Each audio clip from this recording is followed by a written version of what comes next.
Hello friends, welcome to my channel. Friends, आज गौतम बुद्ध के बारे में एक कहानी आपको सुनाती हूँ। दोस्तों, गौतम बुद्ध को हम और आप बहुत अच्छे से जानते हैं। Gautam Buddha was born as a prince named Siddhartha Gautam in northern India.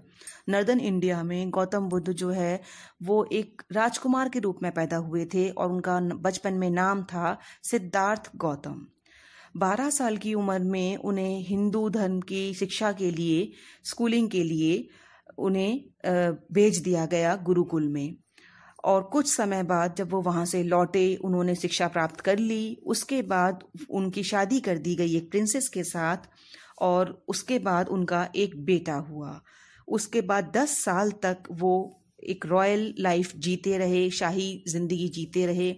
और बचपन से ही उनके पिता ने उनको सांसारिक दुखों से, जो दुख किसी इंसान को विचलित कर सकते हैं, इस तरह के दुखों से, इस तरह के सीन देखने से उनको दूर रखा था।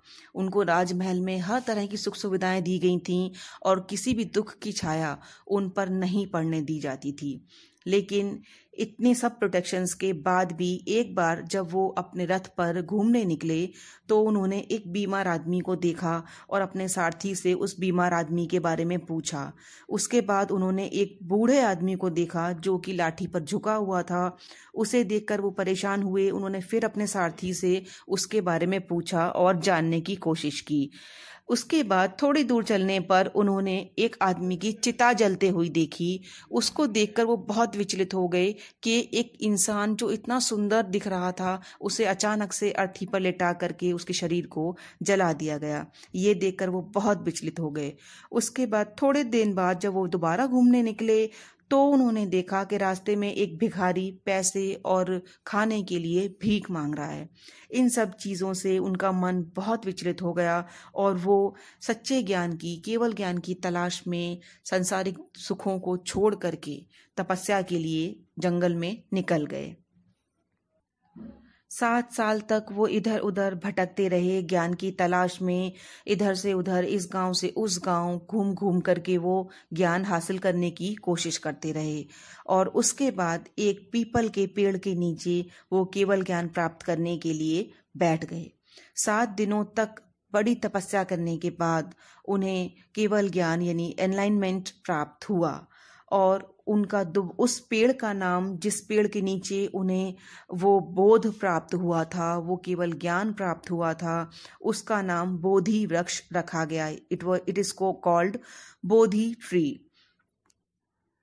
गौतम बुद्ध ने वहीं उसे अपना ठिकाना बना लिया और उसी पेड़ के नीचे बैठ करके वो लोगों को प्रीच किया करते थे और अपनी नॉलेज शेयर किया करते थे। इसलिए उसके बाद उनका नाम बुद्ध पड़ गया। गौतम बुद्ध ने अपना सबसे पहला जो प्रीच था, जो अपने नॉलेज थी, वो बनारस सिटी में दी थी। इसलिए इस चैप्टर का नाम भी द सरमन एट बनारस है। सरमन का मतलब होता है जो धार्मिक भाषण होते हैं या धार्मिक शिक्षाएं जो दी जाती हैं, उसको हम सरमन बोलते हैं।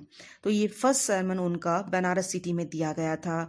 और ये सिटी, आप जानते हैं, बनारस एक होलीएस्ट सिटी है और रिवर गंगा यहाँ पे सब जानते हैं कि हमेशा पतित पावनी गंगा के नाम से जानी जाती है और इस नदी का बहुत महत्व है हमारे हिंदू शास्त्रों में।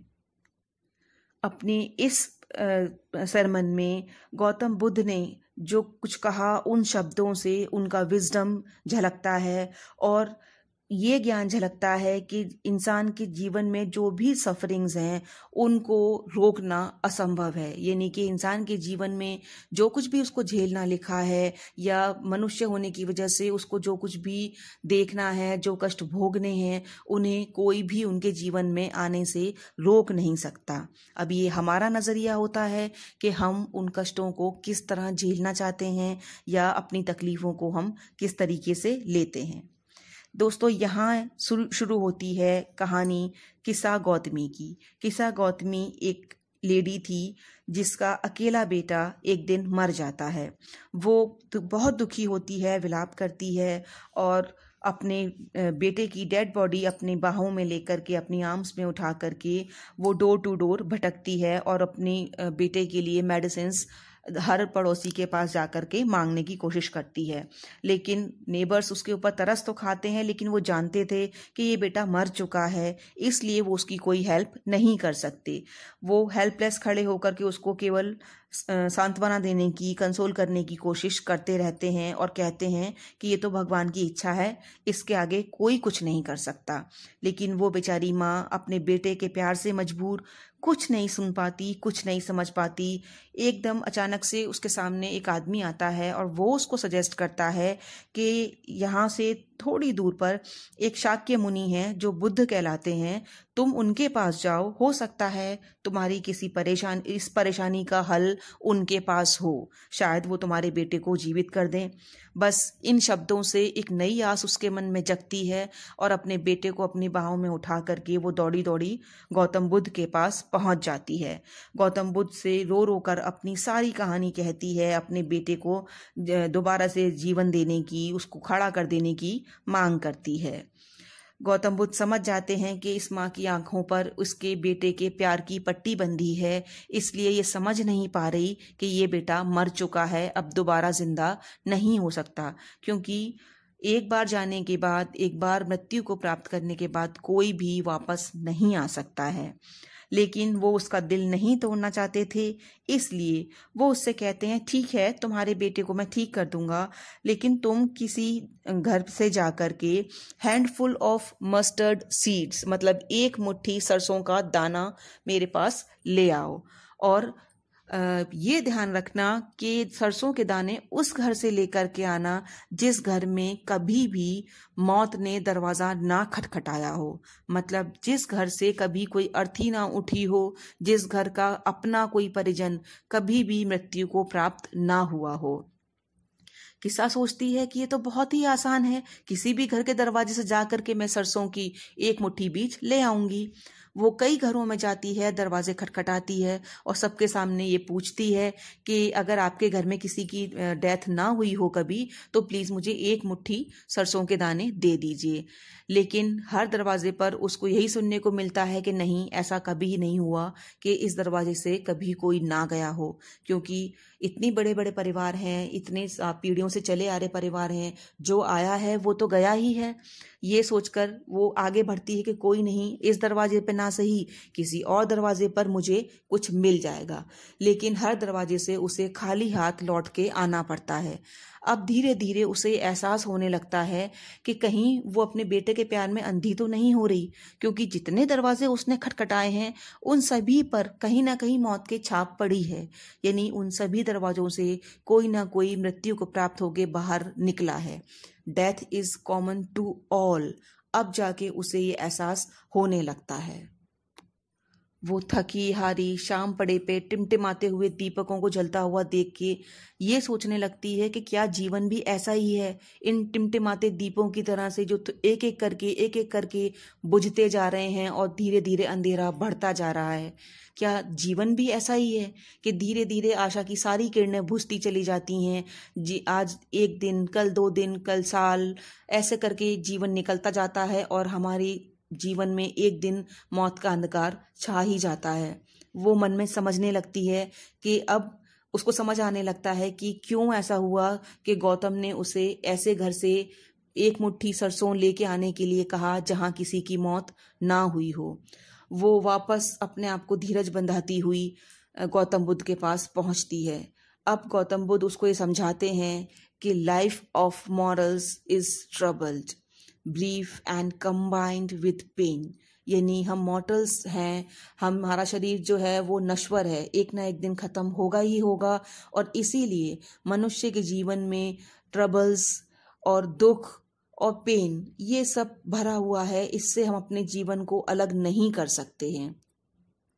It is not possible to avoid death, इसीलिए जो आया है उसे जाना भी होता है, क्योंकि ये शरीर सारे पूरा किसी का भी जीवन भर तक का इसी जीवन का साथ है, अगले जीवन में शरीर हमारे साथ नहीं होगा। इसको कपड़ों की तरह बदल देना होता है। जैसे कि पेड़ पर फल पकते हैं और जब वो डरते हैं कि वो पक जाएंगे तो वो गिर जाएंगे, लेकिन फिर भी एक ना एक दिन हर पेड़ के फल को गिरना ही होता है। जैसे कि अर्थन वेसल्स यानी मिट्टी के बने हुए बर्तन, एक ना एक दिन उनके नसीब में टूटना ही लिखा है। इसी तरह हम मनुष्य डेंजर ऑफ डेथ से बच नहीं सकते, क्योंकि एक ना एक दिन मौत आनी निश्चित है।